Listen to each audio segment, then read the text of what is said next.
120 versus 240 frames per second. I personally shoot 120 frames per second all the time because at first it usually gives me a much better video quality than 240 frames per second. I actually recorded some test footage here with a Fujifilm X-T4 and Sony a7S III, which I will show you in a second. There you can see the comparison directly between both frame rates.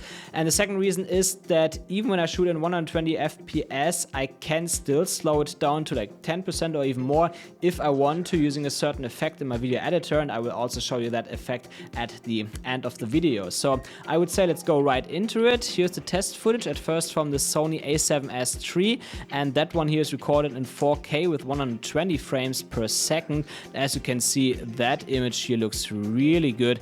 There are no issues at all. But now let's see the difference at first between 4K to 1080 on this camera. Here's a 1080p clip in 120 frames per second. As you can tell, also doesn't look bad, but I can already see that there's a bit of artifacting here going on the road. I'm not sure if you can see that when you watch it on your phone or a small screen, but on bigger screens like my 27-inch here, that should be easily visible.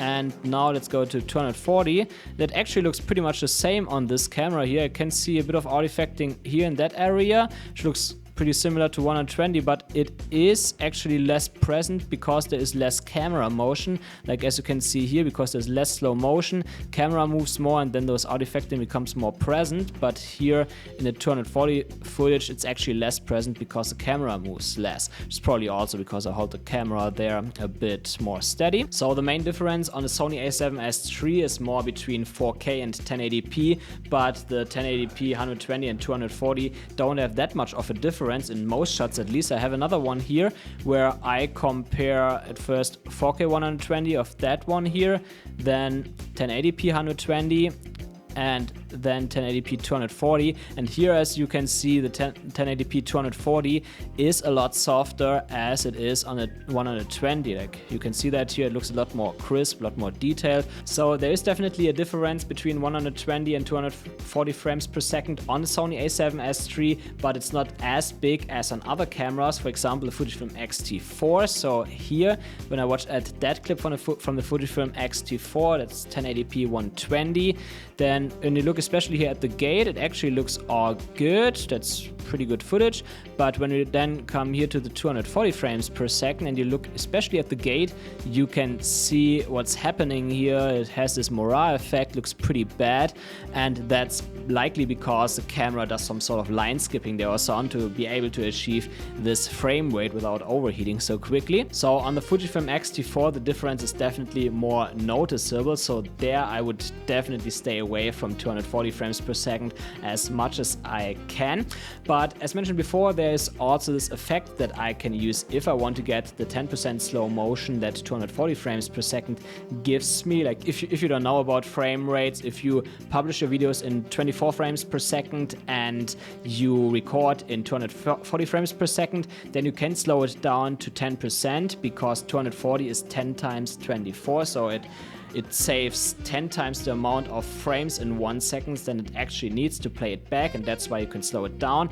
And if you shoot in 120 frames per second, you can slow it down to 20% only because you only have half the amount of frames per second. So just to mention that here again. So if you slow down a clip too much, like let's say 120p clip to 10%, then it starts looking laggy. That's exactly what I did in this clip here. It's a Sony clip from before, and as you can tell, it looks very laggy because I slowed it down to 10% of the original motion. And what I can do now, I simply go into my motion menu here, and then under video quality I choose Optical Flow, and as you can see now, it looks a lot better, a lot smoother. Now the problem with this effect is that when we go to a certain frame here, let's say that one, then we can see a bit of ghosting here when we look at single water drops.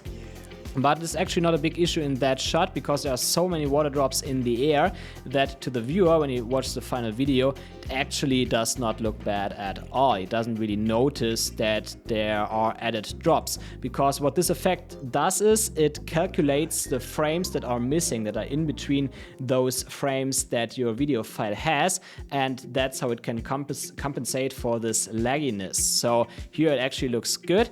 When we look at another clip here from the Fuji, There I did exactly the same. That's a 120 frames per second clip, but I slowed it down to 10% with Optical Flow.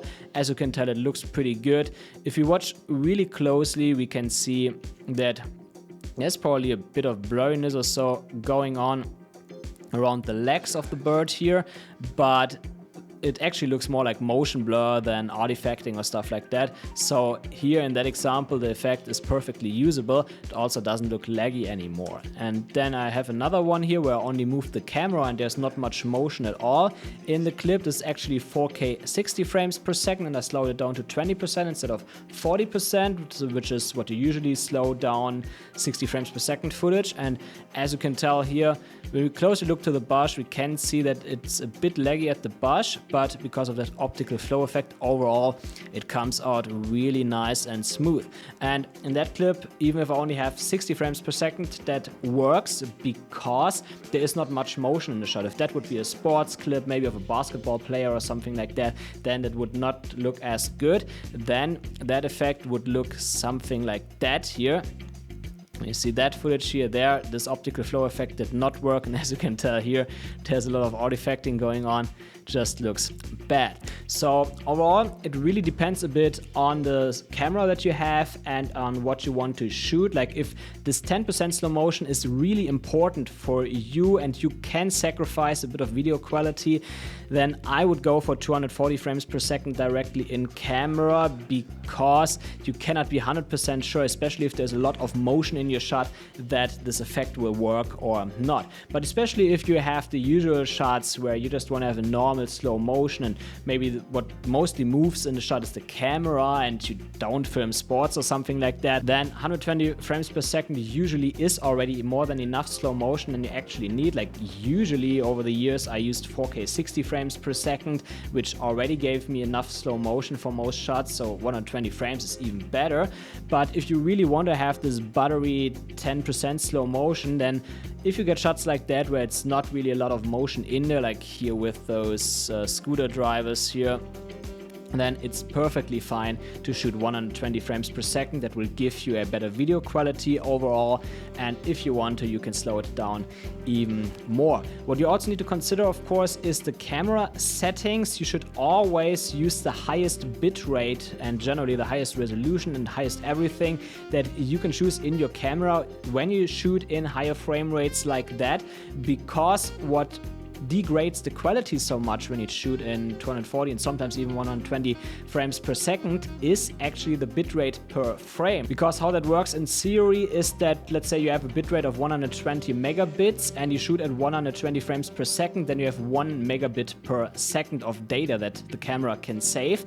But if you shoot then in 240 frames per second and you shoot at the same bitrate, then it can only save 0.5 megabit per second. So it can only save half the data there, and therefore the image quality doesn't look as good. In reality, it's not exactly like that, because there's also the compression that plays a role there, so it cannot be 100% translated like that. But just to give an idea here of how it works, it's definitely clear that if you shoot a higher frame rate with the same bit rate, you get less video quality. And that's why generally when you shoot high frame rates, always keep your bitrate in the camera as high as possible. Oftentimes people have it a bit lower to save file size, but saving file size always means that you also save quality. That's generally not what you want, especially not when you shoot slow motion. Like if you vlog, etc., it's totally fine to reduce file size, but for slow motion I would not do so.